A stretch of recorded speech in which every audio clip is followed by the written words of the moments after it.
It's a Hatchet coffee porter from Booneshine. Somewhere in there's a bad dad joke. Well, are there any good dad jokes?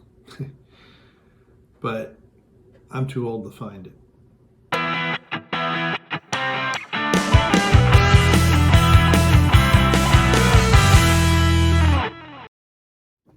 Hey, it's Bryon Muffin back with a beer review, and up today from Booneshine over there in Boone, North Carolina, about an hour. This place is about an hour. I haven't visited the brewery yet. I've been meaning to. My brother and I went over a couple months ago. We went to the Appalachian Brewery, but not Booneshine. Anyway, this is picked up in a store. I think it was Lowe's, the Lowe's grocery store, not the Lowe's hardware store. It's kind of weird. There's another Lowe's something 2 valleys over. I guess 2 valleys over in Doe Valley. I don't know if it's connected. It's at some other store, but it's the same name. Anyway, so we have a coffee porter from Booneshine. Now it has a long and very hard to read label. It's like these things are an eye test. Adventure might be out there, but it also happens to be right here. Our friends at Hatchet Coffee. Okay, so that explains the Hatchet. Glad I read this because I didn't know. I'm not a coffee drinker. I'm not a connoisseur by any stretch of the imagination. I think I've had like 4 or 5 cups of coffee in my entire life. Where am I? Expertly roast Guatemalan San Luis I guess, Volcancito beans, is that the volcano? Through an innovative cold brew process. Now, it does say roast and it does say cold brew, so I don't know what that means. Pull massive, bold, and complex coffee notes straight into the lager.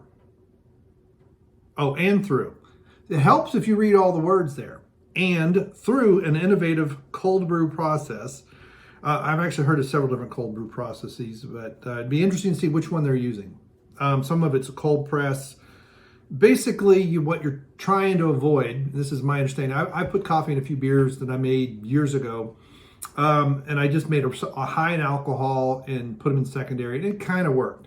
And several brewers that I talked to, and I mean commercial brewers, not me. One guy was from Sam Adams, and I forget where the other guy was a brewer of. Like I said, maybe it's been more like 5 or 6 years, but some of them will do vodka and other high alcohol that have no flavors or very, very limited flavors, and use that and let it sit and soak in, and then they somehow get rid of. I don't know. They put it in enough that the alcohol amount of that doesn't affect it too much. Whether you are waking, God. I need glasses, on the trail to bacon and eggs, or sitting around a campfire sharing stories with friends, we invite you to get outside and join us at #MakingBooneshine. And yes, bacon and eggs, best breakfast there is. I don't really understand these some of these really hardcore paleo people. I know they talk about intermittent fasting, but I'm like, that's what I do every night, buddy. But because here's what's crazy. They say, oh, breakfast is not the most important meal of the day. In fact, you shouldn't eat it. And then they'll say, here's how to get through your 4 hours of headache till you eat. I mean, I'll have a headache. I'll have 4 or 5 eggs, maybe some salami, maybe some cheese every once in a while. Cheese has been, I don't know. I gotta wait to have too much cheese. Hot sauce, of course. I've got multiple variants of that. Someday I need to go through all my hot sauces and do some kind of review of them. Although some of them, I bought them when I could eat stuff that hot, and some of them I've had for 5, 6 years. Hopefully they're still good. They've been in the refrigerator. But yeah, is it Dave's Insanity, Total Insanity sauce, something like that? I bought it when I could eat that stuff, and then all of a sudden, I couldn't eat that stuff that hot anymore. Well, I could eat that, no problem. It was the other end. But anyways, we got a nice dark porter, and one of the things that would distinguish this from a stout, other than its source of bitterness, is that it's not as dark as a stout. And when you hold it up, it's going to be probably impossible to see. Let's see if I get close. No, it doesn't help. there's this reddish, on the thinner parts of the glass, there is a reddish, dark red hue that you should not see with a stout. So, but yes, I mean, I know I'm being very general with the source of bitterness. Porters can have bitterness from hops. They can have bitterness from malts, roasted malts, black patent maybe, unmalted roasted barley, or not malted. It's not really it's just not malted barley. Oh, and it's got a wonderful coffee aroma. Now, that's one of the things that I do. I do like coffee beers, but coffee itself, it's just too bitter. I've never, I shouldn't say never, maybe once or twice, I had years ago when I worked in Cincinnati, down on the Fountain Square, there was a new place. I forget what the name of it was, but one of the things they were doing was nitrogen injected coffee. And they had samples, and I tried them, and they were very, very good. They had nice roasty flavors, but they weren't bitter at all, and I hadn't any sugar in them at all. With the nitrogen, I didn't need it. So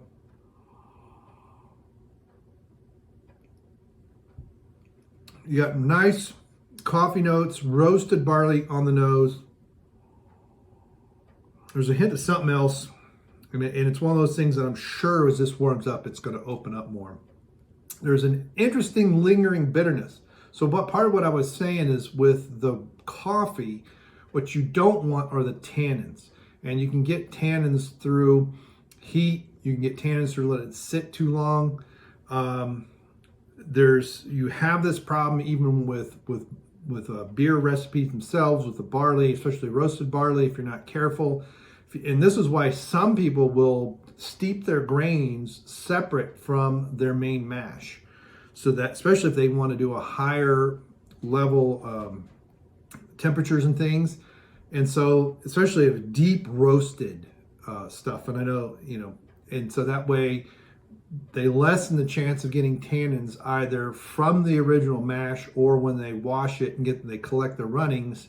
If they got their mash water or their runnings water too high, they could accidentally pull those tannins out. So what some people will do is they'll keep this low 150, 170 degrees Fahrenheit steeping of all of their roasted, especially the dark roasted grains, and then they'll do their pale malts and maybe caramel or whatever else they got in the mash, and to keep that from happening. So similar thing with coffee. That's part of the bitterness, I think, and this is also, I think, why certain ways of making coffee pull those tannins out more than others. And I know there's cheap beans and overly roasted. Okay, I'm going on and off the deep end for stuff that I barely know. But man, that's pretty good. It does have, what's the right term? I want to say oatmeal-y, which isn't right, because the head retention on it is pretty good. It feels like a bright tank, but I'm not positive. And I don't have my big glass anymore, but I'm wondering when I get to the bottom if I'm going to find sediment.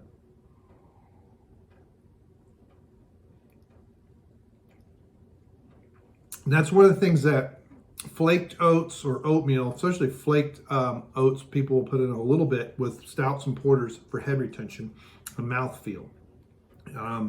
It doesn't really, unless you put a lot, it doesn't impart much flavor, and it definitely doesn't impart a significant amount of sugars. So that's why you got your pale malts for your sugars. But that is good. That's like a 4 1/4. I'm trying to warm it up because I didn't have it sitting out. I was doing other stuff and I didn't get to it. I must say that every video, but the next video, I've got stuff sitting out.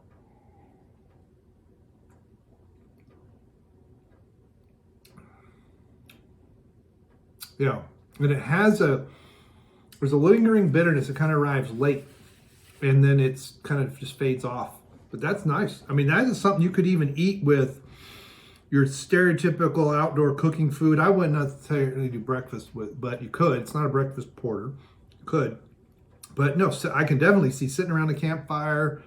Maybe you've got two ovens, right? You've got one with a nice stew in it, maybe some deer meat, whatever. And the other one you're doing like what we used to do in Boy Scouts, golly, 40 years ago now. Peach cobbler or something. But no, that's good. So that's a 4.25 out of 5 for me. Have you ever had anything from Booneshine? This is my first beer of theirs, I do believe. And I mean, I've lived in this area a year and a half. It's about time I start hitting a lot of local stuff. I mean, I've had a fair amount of local stuff at the breweries and brew pubs, but not canned or bottled or in a growler or anything like that. And there are some places that do that, and somewhere in a box, I've got 2 growlers because I used to use them for yeast starters when you could still get, especially White Labs. There's White Labs. Yeah, White Labs had the test tube yeast. We went with the smash packs, which was cool.